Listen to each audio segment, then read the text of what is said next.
guys, today we're going to be reviewing Werewolf, The Last Warrior on NES. And I've heard a lot about this game because my dad used to play it when he was a kid, so yeah, I guess we're just going to review it.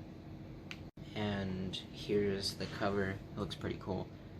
It has a werewolf coming out of the front, and you can see like the circuits in the background, so it's pretty cool. Let's talk about this game's soundtrack. I mean, it's so cool. I'm gonna play some right now.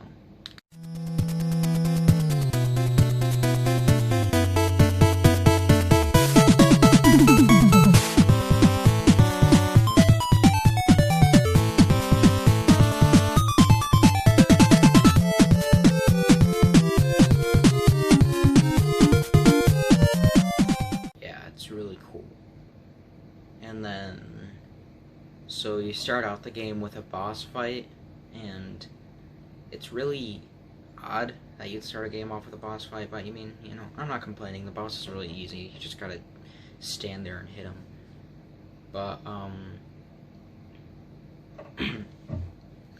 A is attack and B is jump, which is weird, because the controls are inverted from, like, regular games, so like Mario or Mega Man, you know. Yeah, it's just annoying. And then there's a place where you have to go underground, and there's a pipe you have to attach to using your claws, and there's spikes underneath you, except the controls are jankety jank, and you can barely attach to the pipe.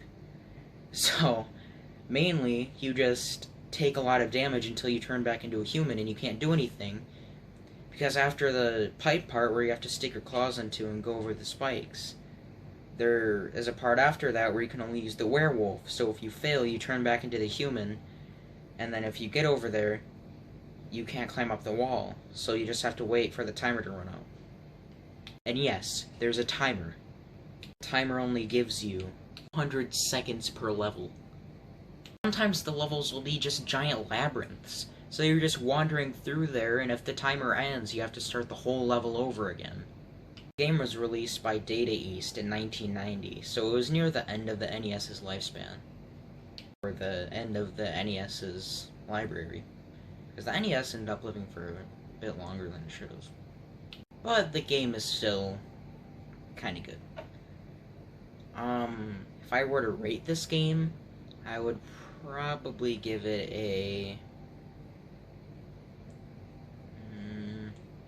probably like a 4 out of 10. Just because of the inverted controls, are all the impossible jumps. You know, the part with the pipe where you have to stick to it. There's probably a lot more that I don't know about. The part where you can only get to that part by using the werewolf, and it's really hard to get over there with the werewolf because you usually die because you can't attach to the pipe. It's just a whole cluster of bad qualities. So yeah, 4 out of 10. Actually, you know, I'll give it a 5 out of 10. Because, well, it does have jankety controls and impossible parts. It has a really good soundtrack and